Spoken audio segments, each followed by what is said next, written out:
What's up, y'all? Welcome back. Continuing with the best buy positions list, I wanted to do something different because y'all see the thumbnail, and I know that we all know that even at the age of 39 going on 40, season 22, LeBron James is still the best small forward in the NBA. And in a pick'em list between everyone ESPN listed as a small forward going into 2025, whether it be for one season, one playoff series, or one game, LeBron James is still at the top of that list. He's still one of the more consistent and all-around better players, especially in the offense. And I really believe that Bron could play way better than he might play throughout this season if he didn't have to carry so much of a load when it comes to the Lakers franchise in general. Yes, a younger player might be able to give you more minutes, but a lot of the young players in this league won't give you the type of productivity that LeBron will give you unless they're at the higher echelons of younger players like a Luka, like a Wemby, and other young great talent like that. So the real question entering this video is, who's up after LeBron? Who are the 9 other best small forwards in the league going into this upcoming season? So guys, real quick for me, like the video, subscribe to the channel, and back to the video. Number 2, Jaylen Brown. Fresh off of an East Finals MVP, NBA Championship, NBA Finals MVP, and an Olympic snub, JB has all the right in the world to believe that he is that guy. I stated in my last video that fellow teammate of Brown's, Derek White, would play like someone who has nothing to prove and that would help him. But Jaylen, on the other hand, I don't think has that luxury. But this could be a good thing.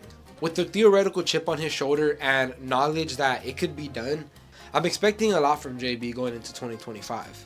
Is that fair? Maybe not. But if you want people to put respect on your ring, you're going to have to do it again. Or at least take the next step in becoming a more better all-around player.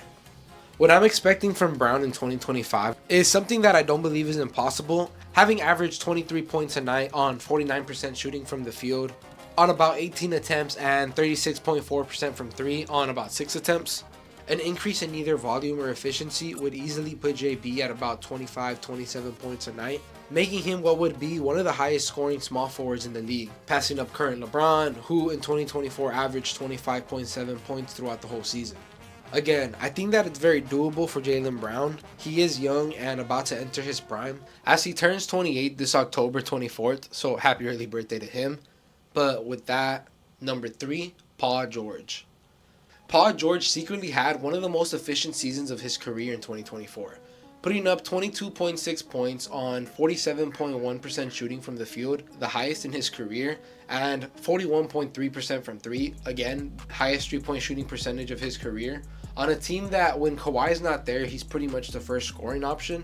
Makes me think his move to Philly could really be a good pivot compared to his time in LA. He's going to be the definitive number 2 or number 3 best player behind Embiid, which he's already admitted is a position that he could thrive in, which again, I think could be a really good change for him.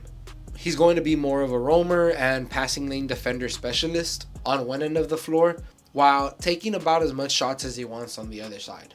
On offense, I see a really good and efficient year for PG as long as the big guy can stay healthy somewhat. Yes, PG has had his own injury concerns in the past, but playing 74 games this season, he should stay relatively healthy in 2025. At least, that's what one would hope for, right?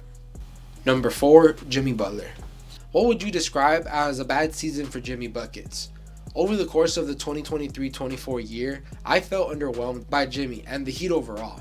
And so, color me surprised as over the course of the research for the making of this video, I noticed Butler still put up 20.8 points, 5 assists, 5.3 boards, which on paper is a cool player who you know is going to give you great defense at best and good defense at worst. What makes me take a step back is the fact that guys are playing smarter and not harder as they continue to grow and learn even 12 plus years into their career.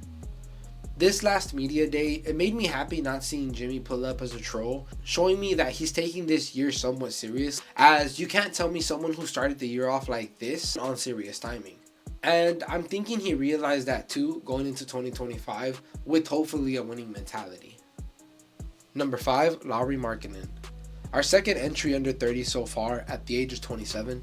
Markkanen is one of those guys who's at the beginning of his ascension within the league. It took him a while to get here, but the 7th pick in the 2017 draft, breaking 20 plus points for the first time in his career during the 2022-23 season once he got to the Jazz, And I believe in Lowry, man. He's 27 years of age as of the recording of this video, the number one option in Utah, and he just came off of the second most efficient year in his career, averaging 23.2 points on 48% shooting from the field, 39.9% shooting from 3 on 6.6 attempts. Yeah, he can improve as a passer. He's going to get you some boards, picking up 8.2 of them a game in 2024. He's reliable enough to do what he needs to do to put his team in position to possibly win a game in a very competitive West.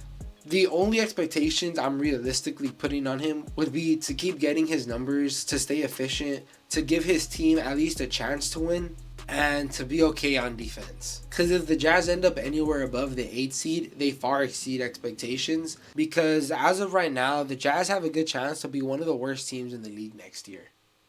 Number 6, DeMar DeRozan. DeMar's position on this list is the first that I'd say where he's going next year is the reason. Now on the Sacramento Kings, he can either have probably the exact same numbers he had in 2024, which is 24 points on good shooting splits and defense, maybe a couple of points less, or he can have one of the better seasons of his career, as Domantas Sabonis is one of the better passing bigs in the league and De'Aaron Fox is one of the most efficient guards today. He's definitely going to step in as the second scoring option behind Fox and is going to be in the Kings' big three with the most amount of opportunities to do something. I just don't know if age or this being his first year in Sacramento is going to play any part in hindering his momentum. He's still a reliable vet that's going to do what he needs to do, and I know that he'll help his team overall. So I personally, for that reason, couldn't put him really any lower than where he already is. He probably should be higher, but I'm going to keep him right here as of right now, just because I'm not too sure how the fit will be. Number 7, Desmond Bane. The second lowest amount of games played out of everyone on this list. I was hesitant to add certain people to the top 10 that didn't play a lot of games last year, but because this is a predictions type video and I'm projecting for 2025, I assume Bane would be healthy and can get back to the path that he was on, which is one of the most underrated players in the league. He has a Klay-esque game to him. He's a really good scorer from the field and from 3, not needing the ball that much in his hands to do what he does. Not the defender that Klay was, but he's pretty gosh darn efficient, and it helps that he scored 23.7 points in the 42 games that he did play, shooting 46.4% from the field on 18.5 shots, 38.1% from 3 on 8.6 shots, playing 34.4 minutes. I really just hope that Bane and Ja can stay healthy, as the last time they were both playing, Memphis was the 2nd seed in the NBA, and everything just felt different, man. It was like a whole vibe to it. Number 8, Franz Wagner. The youngest player on our list, I just expect Franz to keep on improving. Averaging 15 points a game his rookie year and consistently improving, now closer to that 20 points per game status bar.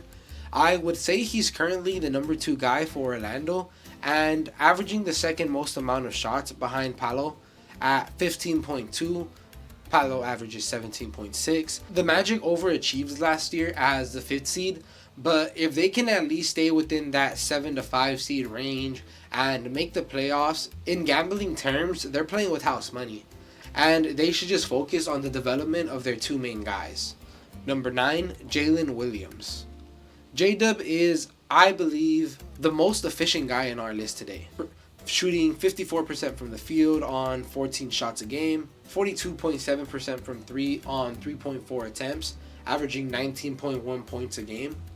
And I can legit see him with these exact same numbers next year. I wonder who will be the definitive number 2 guy in Oklahoma. Number 1 is SGA. And a lot of people would say that, yeah, number 2 is clearly J-Dub. I don't know.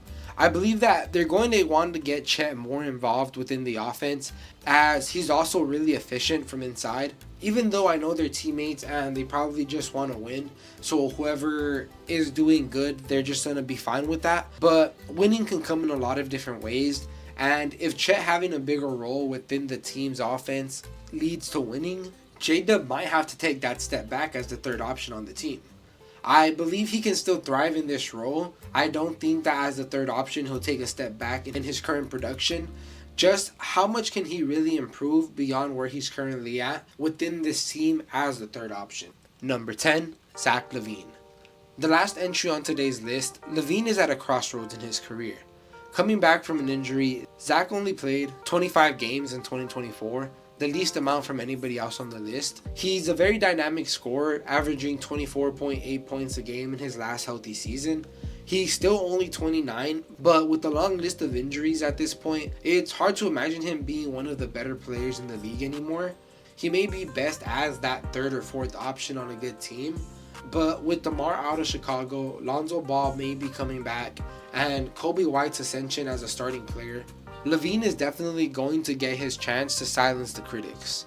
In 2025, as most likely he's going to be their number one scoring option, and however far they go will be dependent on how he plays and how well he can help Lonzo integrate himself into the offense while also still allowing Coby to get his touches, because that's the only way that they'll have a chance of doing anything. Because if LaVine just goes into this season playing hero ball and trying to get his numbers, they're done for. As the kind of spiritual leader of the team, I feel like a lot of those roles do fall onto him when it comes to integrating Lonzo and just assuring that Coby White still kind of stays with what he's doing. Yes, that is a management thing. I feel like Zach LaVine has always wanted to prove he's one of those Kobe-esque players, and that's just something that a Kobe-esque player would do in my mind, is step up, be the leader of your team, and kind of just somehow will them to a better position to where they're at right now. I know he was injured last year. That's why I'm leaving him on here. I'm giving him the benefit of the doubt. But with all that being said, to whoever is watching, thank you so much. Let me know what y'all think in the comments below. Who should definitely be here, who should definitely not. Remember to like the video, subscribe to the channel, follow me on my other platforms for content, and I'm out.